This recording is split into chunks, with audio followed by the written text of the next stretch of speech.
नमस्कार। आज त्रिकालदर्शी पंडोकर दरबार में आज इस विशाल महोत्सव में उपस्थिति है हमारे बीच भारत के विख्यात भजन गायक, जिन पर बाबा श्याम की असीम अनुकंपा है। निश्चित तौर पर बाबा श्याम का आशीर्वाद, जिन्हें हारे का सहारा कहते हैं, जो जीवन पथ पर हारने के लिए आगे बढ़ते हैं, कहीं ना कहीं उसे सहारा देकर बाबा श्याम उसे ऊंचाई और उनके उच्च शिखरों पर पहुंचाने का काम करते हैं। ऐसी अद्भुत प्रतिभा के धनी छोटू सिंह राणा जी हमारे बीच उपस्थित हैं और गुरुदेव, परम पूज्य गुरुदेव गुरुशरण जी महाराज जी की आशीर्वाद और उनकी अनुकंपा से, भगवान श्री पंडोकर महाराज के आशीर्वाद से आज भगवान श्री हनुमंत के उत्तम चरित्र के गायन का अवसर भी है।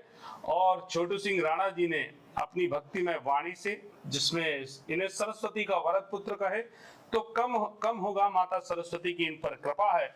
और भगवान हनुमान जी की कृपा पात्र कौवन सो काज कठिन जग माहि, जो नहीं हो तात तुम पाई, इस भावना से छोटू सिंह जी राणा इस मध्य प्रदेश की धरती पर, इस चंबल की भूमि पर, इस देव भूमि पर, जहां स्वयं श्री पंडोकर सरकार विराजमान है और निरंतर अपनी कृपा इस पूरे क्षेत्र पर ही नहीं, पूरे मध्य प्रदेश पर जिनकी कृपा रहती है, पूरे भारतवर्ष में आज पंडोकर सरकार के दरबार का नाम विश्व विख्यात है। कई देशों के लोग भी कहीं ना कहीं इस दरबार से जुड़कर उन्होंने अपनी कठिनाइयों को, अपनी मुश्किलों का हल ढूंढा है। तो छोटू सिंह राणा जी हमारे बीच उपस्थित हैं, जिनका नाम कोई अपरिचित नहीं है। भारतवर्ष में 3 बाण के धारी तीनों बाण चलाओ ना, माता शक्ति के जो वरदान उन बर्बरीक को, जिन्हें बाबा खाटू श्याम के नाम से हम जानते हैं, वो शक्ति के उपासक, शक्ति की उपासना शांति के लिए, इस भावना के साथ उन्होंने अपने गायन से, अपनी भजन शैली से इस भारत भूमि को कहीं ना कहीं भक्तिमय वातावरण में भगवान की भक्ति की खुशबू से ओतप्रोत किया है। छोटू सिंह राणा जी आज आप पंडोकर दरबार में पधारे और गुरुदेव पंडोकर सरकार जी का आपने आशीर्वाद भी लिया। और निश्चित तौर पर आपको यहाँ आकर किस प्रकार की अनुभूति हुई है, क्योंकि ये दिव्य स्थल बड़ी तपस्थली है। यहाँ कई तपस्वियों का तप, कई तपस्वियों का तेज यहाँ पर है। तो आप जब गायन करते हैं तो हम सबके रोंगटे भी खड़े हो जाते हैं। ये आपके माता सरस्वती ने आपको वरदान दिया, तो आपको कैसा लगा और गुरुजी से मिलकर उनके सहज व्यवहार से आपको कैसा प्रतीत हुआ? पहले तो आप सभी को जय श्री राम, जय माता जी की। मैंने बहुत टाइम से, काफ़ी लगभग पिछले 2-2.5 वर्षों से मैं लगातार इस धाम के बारे में सुनता भी हूँ, देखता भी हूँ। आज कृपा हुई, पर्ची निकली, पहुँच गए मैं यहाँ पे। अरे वाह! और मैं बहुत खुश हूँ। पिछले लगभग 2 महीने से लगातार विचार था कब पहुँचेंगे, कब जाएंगे, कब भक्ति होगी। जब आया तो यहाँ पर सबसे पहले तो पंडोकर धाम बालाजी महाराज के दर्शन किए, इतने अद्भुत चमत्कारी, साक्षात वहाँ पर पहले तो दर्शन हुए, फिर आरती करने का सौभाग्य मिला, खूब मान सम्मान सत्कार मिला। जब गुरुजी से मिले तो सारा सच अपने आप सामने आ जाता है। जब गुरुजी के सामने बैठते हैं, उनका व्यवहार बहुत अच्छा लगा। बड़े सहजता से उन्होंने अपने पास बिठाया, बहुत सारी बातें करी, बहुत सारी चर्चाएं हुई।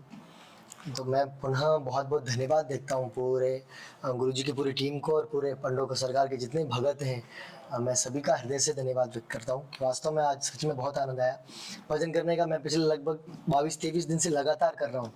मेरा गला भी थका हुआ था, पर फिर भी आप लोगों का ऐसा, पंडोकर सरकार की ऐसी कृपा थी कि इतना मजा आया, इतना आनंद आया, सारी थकान दूर हो गई। मैं बहुत बहुत धन्यवाद व्यक्त करता हूँ। निश्चित तौर पर राजस्थान की खुशबू लेकर आप चंबल की धरा पर आए हैं। पूज्य गुरुदेव का सानिध्य भी आपको प्राप्त हुआ है और यहाँ सबसे प्राचीन स्थल पांडवों के समय पर स्थापित, भगवान जब पांडव अपने वनवास में थे, एकांतवास में थे, अज्ञातवास में थे, उस समय यहाँ जो स्थल है, उस स्थल पर भगवान श्री हनुमान जी की कृपा और हनुमान जी की कृपा पाने के लिए वो विचरण करते हुए यहाँ पर आए। तो ये आध्यात्मिक तेज के साथ धर्म और सनातन का सम्मिश्रण, और उसमें आपकी भक्ति में स्वर लहरियां जब सम्मिश्रित होती है तो निश्चित तौर पर स्थान और चमत्कृत होता है। तो आप राजस्थान की धरती से आए। राजस्थान की धरती भी वीर भूमि कहलाती है और वहाँ बहुत पौराणिक स्थल है।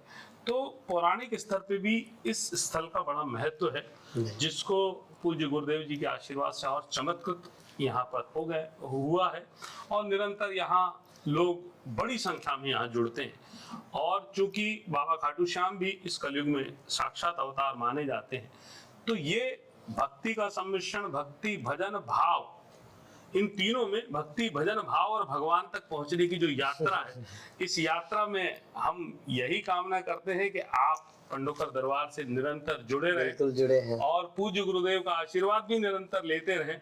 और पूज्य गुरुदेव की जो महिमा है, हम चाहते हैं कि अगले कुछ भजनों की जो आप लिखें या आप अपने कंठ से गाएं, तो पंडोकर सरकार के लिए भी, पंडोकर सरकार धाम के लिए कुछ नए भजनों को आप, मुझे लगता है कि आने वाले भविष्य में हम आपके मधुर कंठ से सुन पाएंगे। जरूर, पक्का। चलिए, आप यहाँ पधारे, आपका बहुत बहुत साधुवाद, बहुत बहुत आपने धन्यवाद। बुलाया उसके लिए गुरुदेव बहुत की कृपा बनी रहे और जल्दी ही आपके कंठ की मधुर वाणी से पंडोकर सरकार धाम के लिए एक सुंदर भजनों की एक श्रृंखला आपके द्वारा, मुझे लगता है, रचित की जाएगी और हम सब मिलकर अगले वर्ष फिर आपके साथ उन्हीं भजनों का आनंद लेंगे। बिल्कुल। बहुत बहुत साधुवाद, बहुत बहुत धन्यवाद।